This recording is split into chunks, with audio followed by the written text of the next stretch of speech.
What is going on, everybody? This is Jordan Jean Louis, host of the JJL Sports Talk Show. How's everyone doing? How's everyone? Good. So, a lot to talk about, like involving like the sports world. We had the NBA Finals that just passed, um, and a lot of mix up, a lot of shake up in the NBA with trades and stuff. And so let's dive right into it. So let's first talk about the finals. Now, I'm gonna be honest. I thought the Suns were going to win it because they were up 2-0, and then somehow, some way, something clicked with Milwaukee, and they started going off. Like uh, Booker was going off in the first couple of games, and then like Ayton fell off. Um, but when people are saying that, a lot of people are praising Giannis for his toughness in the playoffs and everything, and people are doubting him. They're saying, "Oh, Milwaukee can't get it. They're gonna not get past the Nets." Um, you know, and he was dominant, very very dominant. Thank y'all for tuning in. I see two people coming into the live stream. Welcome, welcome. Yeah, feel free to comment. Yeah, three people, nice, nice. But yeah, I was just like, I feel like when people ask me, like, Jordan, like, who do you see, winning the finals? I'm a Laker fan, right? And so I don't really care who won in the finals, but I wanted like either team to win because it would have been Chris Paul's first ring in like over 16, 17 years, and it would be Giannis's first ring, being a two-time MVP and defensive MVP. But yeah, like I really didn't. I'm biased because I was kind of like, either or. I didn't really don't care because my team's not in it. But like you can't. So let me look up the stats for finals because I know Chris Paul. I mean, Chris Paul, Devin Booker, they were both going off in game two, and then they just like fell apart. So let me just go back and look at the stats. Let me look at the numbers.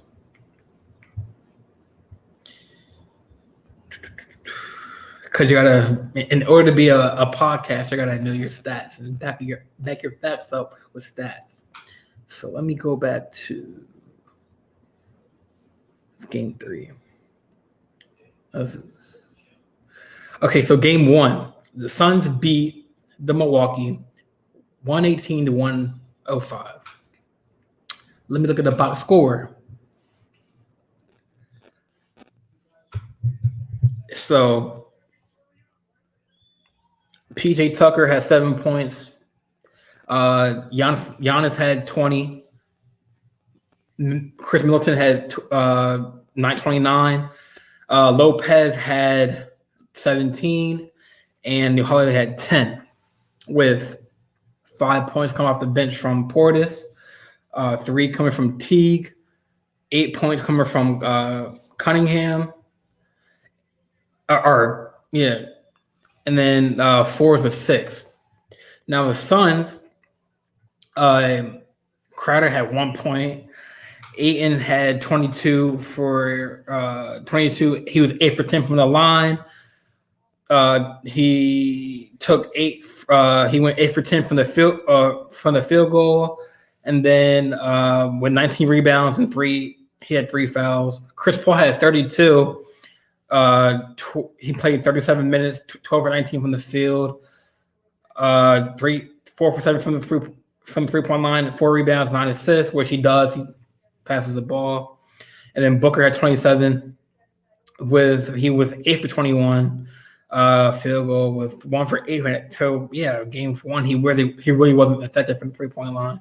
So game 2, so Suns won that first game 118 to 105. Now game 2, this box score. Tucker had 7 points. Giannis had 42. Middleton had 11. Lopez had 8, and Holiday had 17 with 4 assists. 5 rebounds. Giannis had 12 rebounds, with Portis having 2 points, Teague having 4 points, Covington having 4, Ford having 3, and really no other help from the bench. The Suns had Drake Hart had 11, Burtis had 27. He was going off. He was 8 for 50 from the field goal, 3.9 from the 3-point line. Chris Paul had 23, and then Booker had 31. Didn't really get much help from the bench. Only had 16 points from the bench. So kind of iffy. But then we see a change in the playoffs where I feel like Giannis shook Ayton after that incredible block, and Ayton wasn't going off. So Sunday, Game 3, Bucks beat the Suns 122-100. The box score: Crowder had 18, British had 4, Ayton had 18 with 9 rebounds. Paul had 19 points with 9 assists. Like usually, he's a passer, and Booker had 10 points. So you see it drastically points differential change from Game 1 and Game 2 to Game 3. With a little bit of help from the bench, 6 from Kaminsky, Big Fred, or Big Frank. Craig had 2 points. Cameron Johnson had 14, and Payne had 7 and 2 from Alexander. But the Bucks, Giannis had 41, 14 for 23 from the field goal. Tucker had 7 points. You're gonna get a couple points from Peter Tucker here from there, but he's more of a defender than a scorer. Milton had 18, Lopez had 11, and Drew Holiday had 21 with 9 assists and 5 rebounds. So it's like we see a big change in points and stats between Game 1 and Game 2, now Game 3. Now Game 4 is a different story. Bucks won. Go to those. Game 4, Bucks beat the Suns 109 so only by 6 points, 109 and 103. The box score: Chris Paul had 10. Game 3, he had 19. He had 10 points. Booker had 42. He had a big game, but Ayton had 6 points. Bridges had 7 points, where I think Bridges had 20-something points in Game 1 and 2 or whatever, but you can't. Cameron Johnson had 10 points. Torrey Craig had 4. Booker had 42. Chris Paul had 10. Crowder had 15. Bridges had 7. Ayton had 6. He had 17 boards, but it's not really enough to to win. So looking at the stats for the Bucks in Game 4. Peter Tucker had 0 points, but he had 5 rebounds. And also he got into foul trouble real early in the game. Giannis had 26. Milton had 40. He was going off. Milton had 40. Played 43 minutes, 15 for 33 from the field goal line, 3 for 8 from the 3-point line, 3 rebounds, 4 assists, and he had 1 foul. Lopez had 14, and Holiday. So you see the Bucks in Games 4. As we'll see, it's like a pattern. So you see the points increase in Games 1 and 2 for the Phoenix Suns. Booker had 30-something. Chris Paul had 20-something. And then Game 3, you see a big differential. Giannis had 40. Chris Paul had 10. Bridges went from having 40-something or 30 in the Game 1 and 2 to Bridges having 10 in the Game 3. You see Chris Paul had a good 21, 22 points in the Game 1 and Game 2. Then he got 10 points in Game 3. So it's but you see with the Bucks, you see a lot more, points. 40. We all know Giannis had 50 points in Game 6. And he's really, I feel personally, I feel like he is the modern day Shaquille O'Neal because look, and then again, and Shaquille O'Neal, he was dominant in the paint. He was like bullying people down low. He really barely couldn't shoot a free throw. Really, like wasn't really known for that. Giannis, he's has a free throw routine, but he's more like he's tall, 7 foot. Um, Block people, dominate in the paint.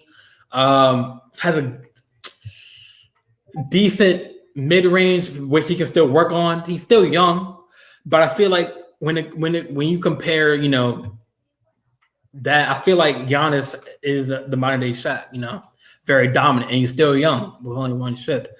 But now people are saying like what I saw a segment on First Take when I think one of the segments was what is better, Giannis's championship run or Kevin Durant. So there's two differences where KD was on I would say an elite team with Harden and Russell. So those big three, and I think they were up 3-1 against the Warriors, and they lost. And KD went to Golden State to chase that ring, where Giannis, he got drafted to Milwaukee, stayed there. He could have left. There was reports that he would sign somewhere else, but he chose to stick with the Bucks. They signed him to an extension. He got paid. He got that bag, and he improved himself. I remember seeing him, and I used to live in Maryland, and I went to a game in DC, and I saw him courtside, where he wasn't really that big of a superstar yet. Like it was a team where Jason Kidd was a coach, and he just got stronger. Like I feel like in this league you have to be strong and physical, but like people are saying, like I'm choosing Giannis's path to the ring because he was loyal to the team. I'm like, so now we say LeBron didn't win his ring his first time. He went back to Cleveland, got Cleveland a ring. Well, no, he went to Miami after they didn't win the championship. Then he went to Miami, got a couple rings there, and then he went back to Cleveland, got a championship against the Golden State Warriors. Amazing series. And then he's on the Lakers, and they win it in the bubble. So, but just like Giannis said, like I did it the hard way. He sticked with. He said he could have gone to a super team, and he could have played with another team and built a super team in another another arena. But I feel like he deserved this ring. He deserved it. Well earned. I think he's up there with Hakeem Olajuwon and Michael Jordan for the first player to win a championship with a Defensive Player of the Year honors, MVP. So, but with all sports, any athlete, I'm not saying people hate Giannis or whatever, but there's always going to be their critique saying, "Oh, whatever."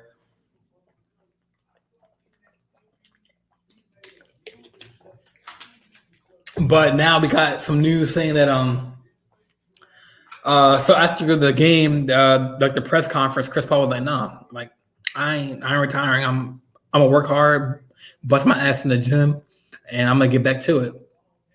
Now the question is, would he stay in Phoenix, or would he he's in the to go to the Lakers? But then again, he's like 36, 37. So his time is running out to get a championship. So if he wants to get a ring, he should join either Lakers or another power team. And then I heard that the Lakers could be talking about having a Russ trade, including I think it's Schroeder Dennis Schroeder, Talon Horton Tucker. I think Kuzma, I believe. I gotta check that. But I mean, I don't know. I mean, I like both players. Like they're both, veterans. Like Russell Westbrook. But I don't know. I don't know how that would work because Westbrook is a ball. Like we saw when like Russell played with Harden and KD and OKC. Like we saw how like they both are all ball dominant players. And it's hard for me to picture Russell with LA because, yeah, he's electrifying. He can dunk.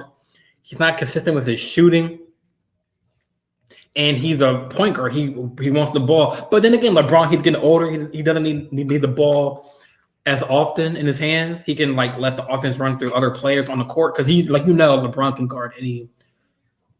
He can do everything, and plus with AD on like as a center. But I don't know. I mean, I would like it. I would like it, but I don't know. Like, I don't know how they would gel because like the way it worked before, like in OKC, it didn't really gel because they all split up because each player wasn't getting the right share of the ball. But I mean, Chris Paul. I mean, I heard like Colin Sexton, but I don't. I feel like the Lakers, we need like a good, solid veteran player who can shoot the three, be able to dish it to like AD in the paint, and not have the ball in LeBron's hands all the time because LeBron's going to get his buckets regardless. But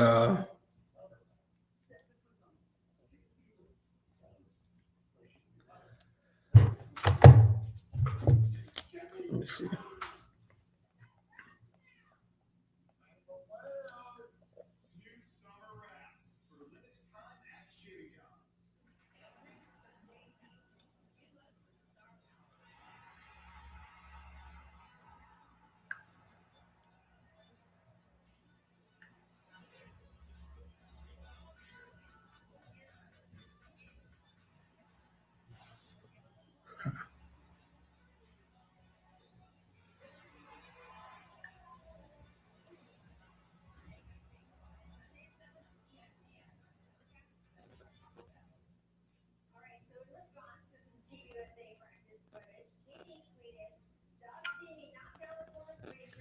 But I don't know, man. I just don't. But like another good point is eventually when LeBron hangs it up, and we got the old heads like that are from the past, like leave, like LeBron. I mean, KD's still young, but we are in good hands with these like superstars. Like I really believe that. Like we have Trey Young, we got still Devin Booker. He's like 24. We have Michael Porter Jr. on the Nuggets. I feel like we are in good hands when it comes to like the league. Very very good talent, and then we got talent coming up in the NBA draft. We got Cunningham from I believe Oklahoma.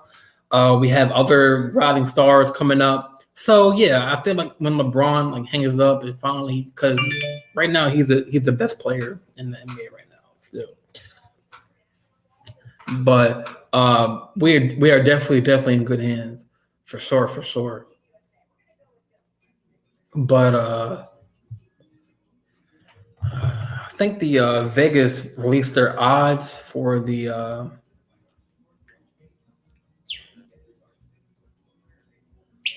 I think they released their odds. I think they had the Nets. Let me see that. Let's check that real quick.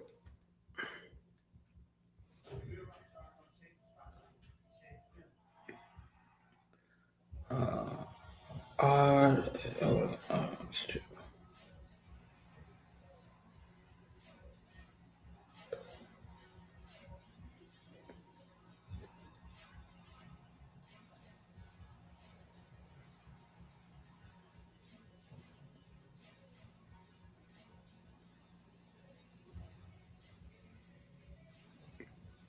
all right. So according to CBS NBA, Los Angeles Lakers are plus 350.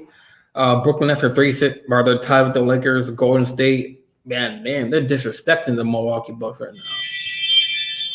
Huh. So Brooklyn, they're tied with plus 350. Golden State is plus 700. Milwaukee, they had them at 750. Wow. Yeah, because I mean, I don't know. That's weird that they don't have Milwaukee at number one,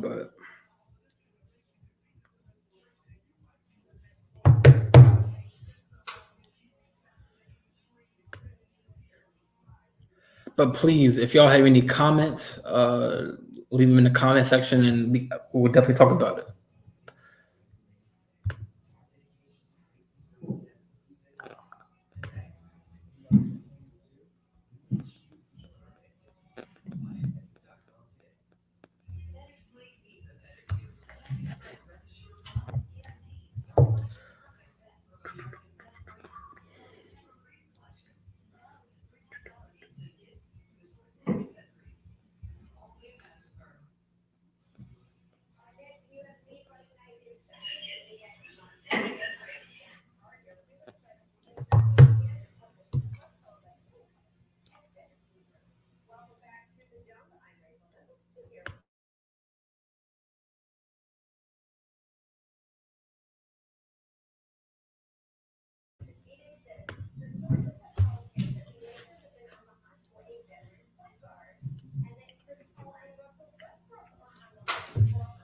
Yeah.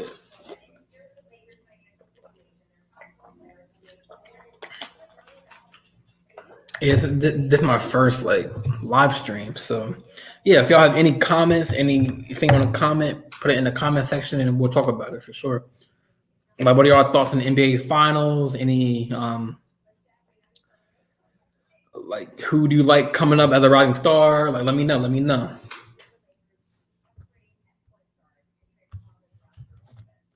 I'm doing this by myself, so it's kind of hard to.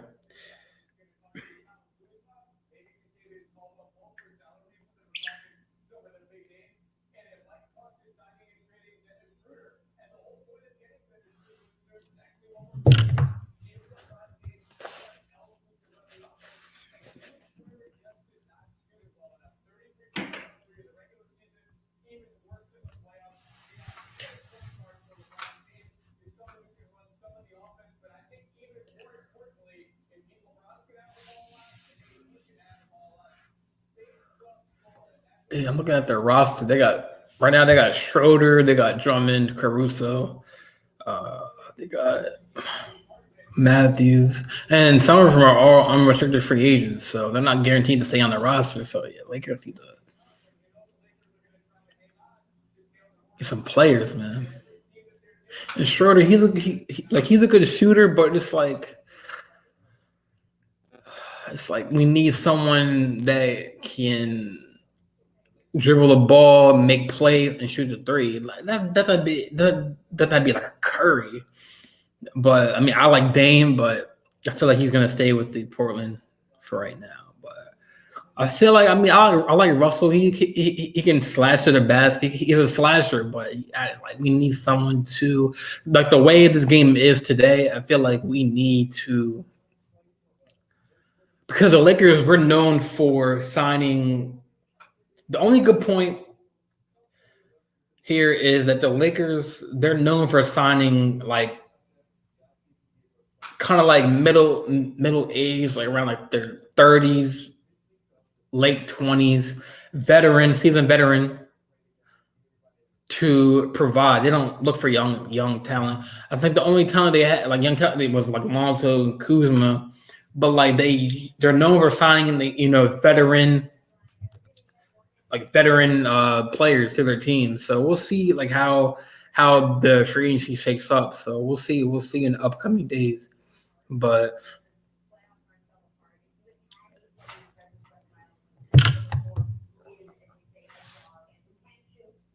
I would definitely try to upgrade for a reliable one or two guard. Um, I mean, we have a good roster. Lakers, we have a good roster. Just we need to. Um, I mean, we have AD, we have LeBron, we have I mean, we should keep KCP, but yeah, it's gonna be like the NBA is gonna be back on track. The draft is, I believe, is next week, and we are on schedule to start the season off on the right foot. Hopefully, because we are still in the pandemic, so I think we're on track to start in October, September in the season, and then the playoffs in June instead of like going deep into July. But uh, this whole free agency period is going to be really, really interesting because we got some players on the market who want to go to different teams, like LA Clippers with Kawhi Leonard's ACL. Like who's going to go there? To be honest, I like Reggie Jackson for the Lakers, but I don't know if I think he's under contract because, like, yeah, he's young, kind of like in his late 20s, early 30s, still shoot, good free throw shooter. I like Reggie Jackson for a point guard. I don't think that they're in the talks, but yeah, just let me know in the comments, man. Let me know. Let me know. Thank God for tuning in. I got 2 viewers.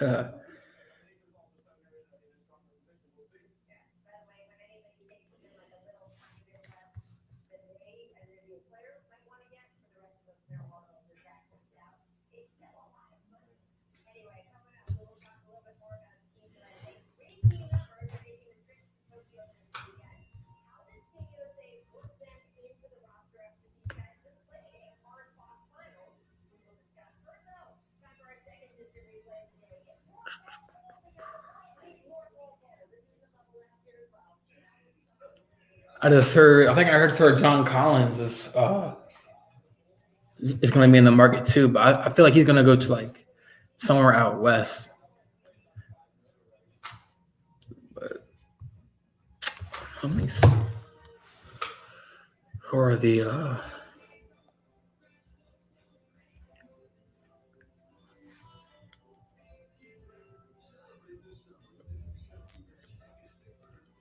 free?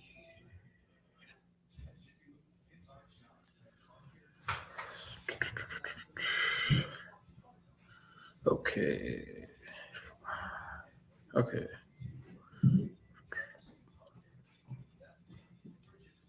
All right. So according to this is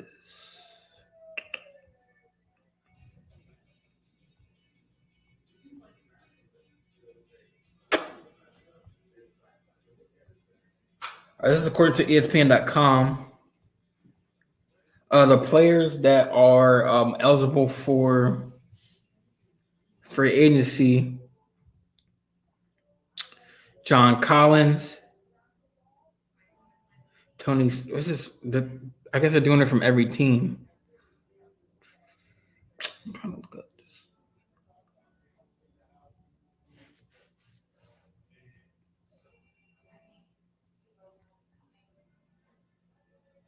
It says Luka Doncic, uh, Kawhi Leonard, James Harden, Kevin Durant. I think is this year's free agent? Trae Young restricted. Bradley Beal player option. Kyrie Irving. I'm trying to see what the source is. Steph Curry. Jaren Jackson. Zach Levine. I think these are the updated free agents. The July 8th.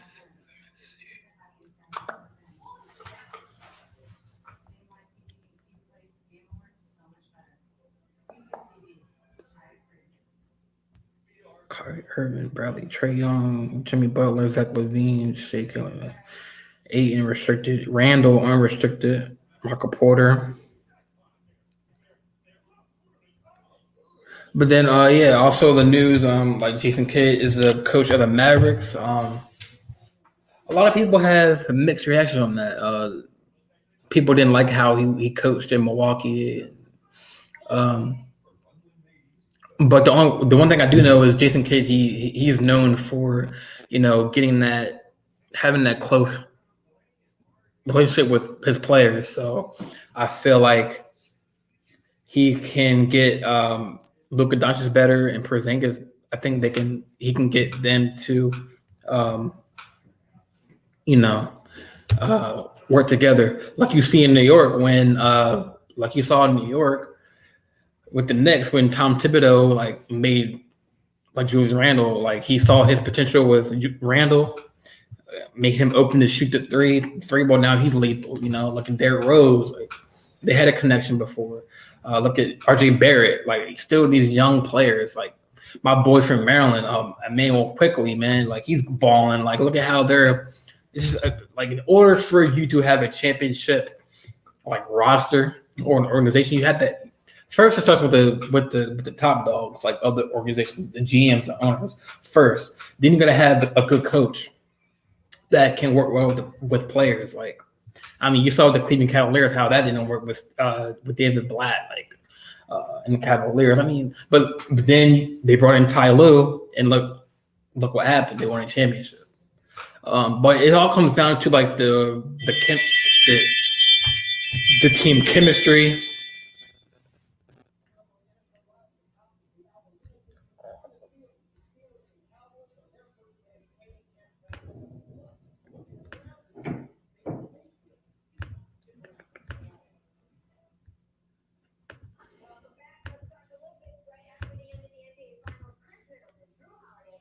But yeah, but I think that's going to end the show for today. Thank you all for tuning in, and keep on viewing my show, the JJL Sports Talk Show. And if you want to be on, I'm now on StreamYard now. So if y'all want to like come into my podcast, we can talk and stuff. Let me know. Send me a message.